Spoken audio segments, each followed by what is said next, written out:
And are you refreshed? Yes. Good.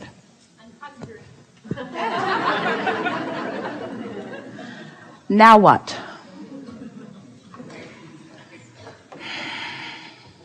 Behind you? You are the one?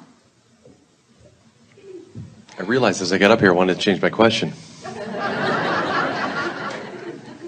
Or do I? Or to avoid. Relationships. Could be the grid filling in. Could be. So relationships. I notice a pattern with what comes in and out of my life and types of people. Based on? Beliefs, conversations. The vibration I've got going actively. So, do you like the pattern?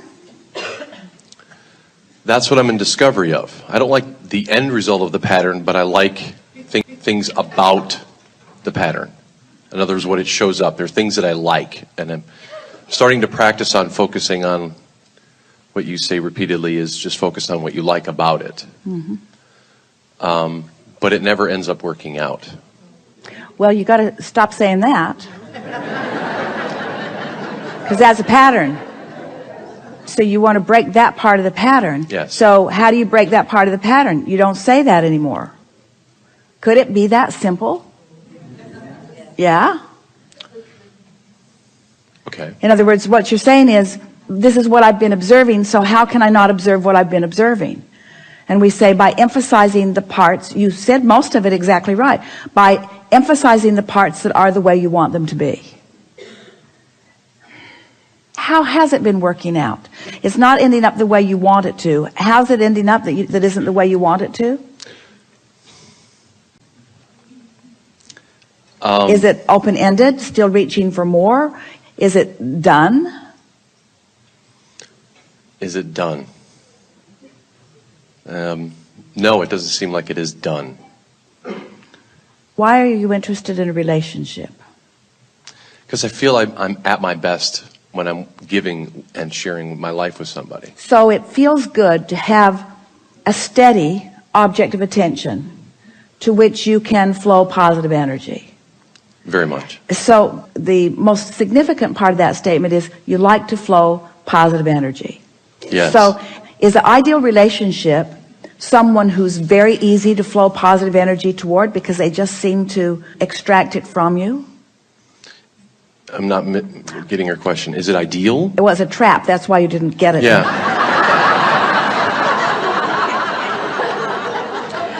What we're getting at is, one of the things that you like about a steady relationship is that you don't have to keep searching. You Yes. find things. It's easier to focus in a positive expectation. Yes. Or it isn't, depending on who the person is. Some people, it's very easy to focus positively. And some people, it's more difficult to focus positively. So what's the ideal for where you are right now? What would be the ideal if you were a fly fisherman, or a bowler, or a tennis player? Are you looking for the easiest match, or are you looking for the match that evokes the most expertise from you? Latter. So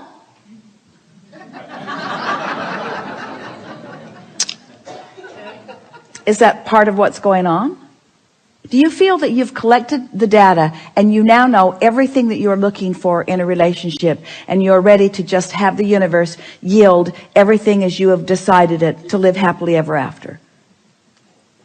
Do you believe that there's ever a relationship that will stop giving opportunity for expansion? No.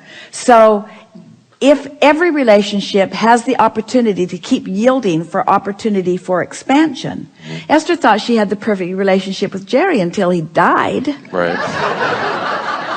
That just sucks. Yeah.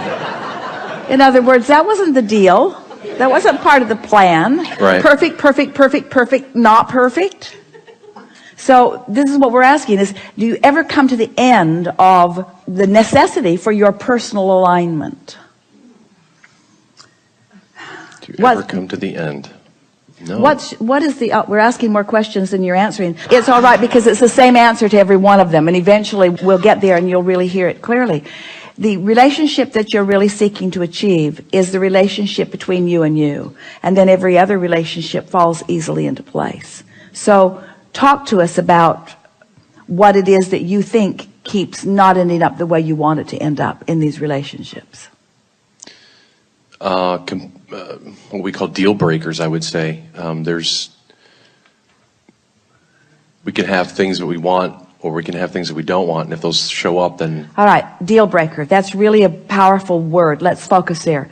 A deal breaker is a reality that I am sort of forced to look at, forced to face, because it's being presented, that I cannot overcome with the power of my mind.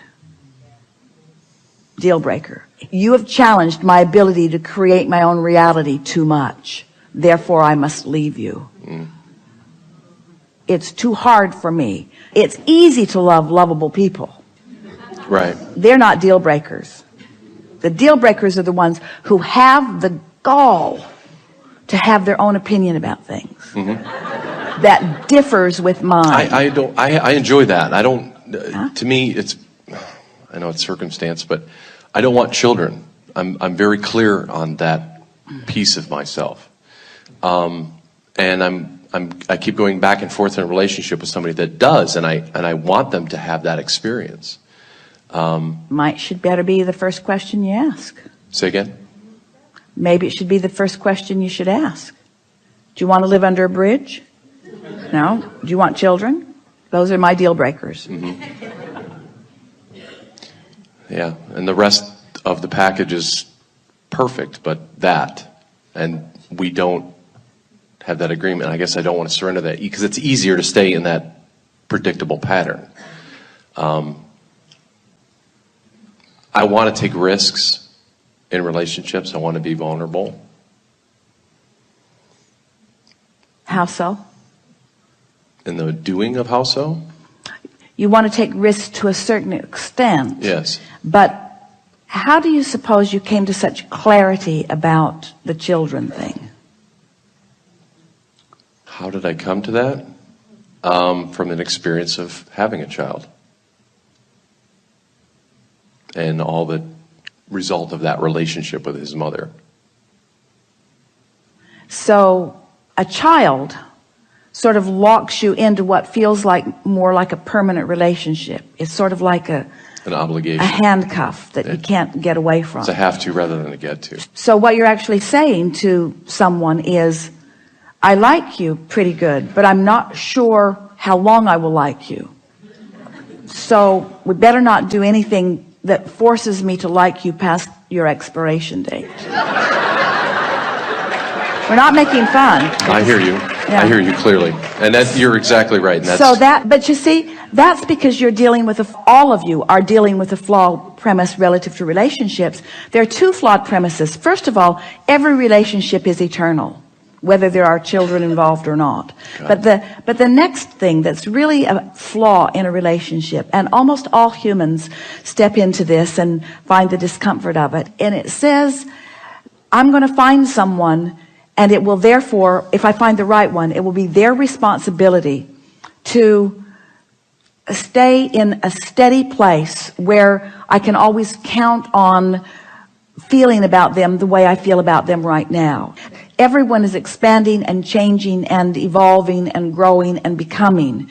The relationship itself must be allowed to be alive. It must be allowed to expand. And so what you're looking for are not promises, because no one can keep any of them anyway. Right. So you're not looking for promises. What you're looking for is enough compatibility that you have a pretty good chance of getting pretty good momentum going, where you will not lose yourself in the relationship. What you're reaching for is the freedom to continue to decide. Yes.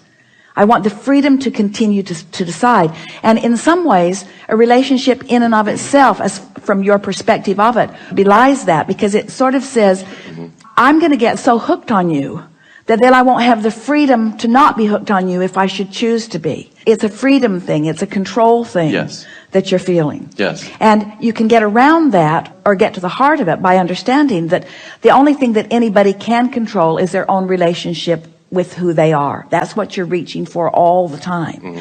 If we were entering into a relationship, standing in your physical shoes, it is our promise to you that our relationship vows or determination would go exactly like this. So far, I like you pretty good. Let's see how it goes. Let's see how it goes.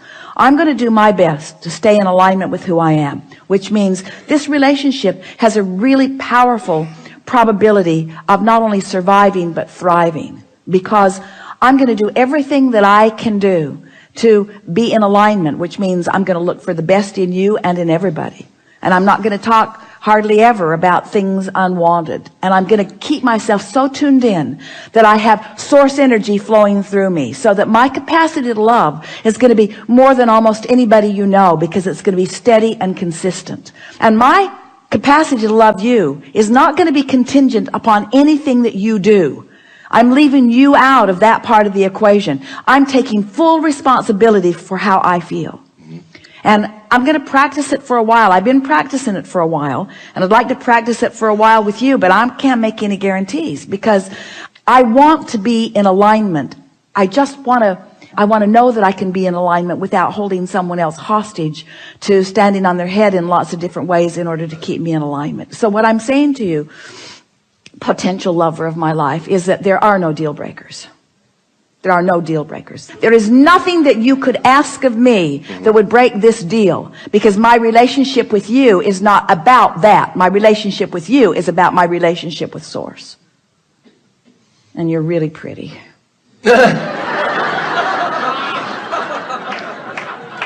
And you're single now. You're really pretty. You're really smart. You're tuned in, tapped in, turned on. In other words, have fun with this. You don't have to make long-term promises, but in the meantime, collect some data. In other words, what you want to say to people who are coming to you is, I'm trying to find myself, and maybe we could hang around together while I find myself. And finding myself means I want to see how much time I can spend with you, with all of the variety that you might introduce into the relationship with me, while I stay in alignment with source energy. That's what I'm doing right now. And it is our promise to you that you'll not only find that alignment, but you'll find someone else who has exactly the same plan. Can you imagine two people coming together who are neither one holding each other hostage for the way the other one feels, tuning into source energy and living happily ever after, or not, but living happily ever after, or not holding anybody responsible for how they feel but themselves? How refreshing is that, you see? And that's really what you came to us to say. It is. It is.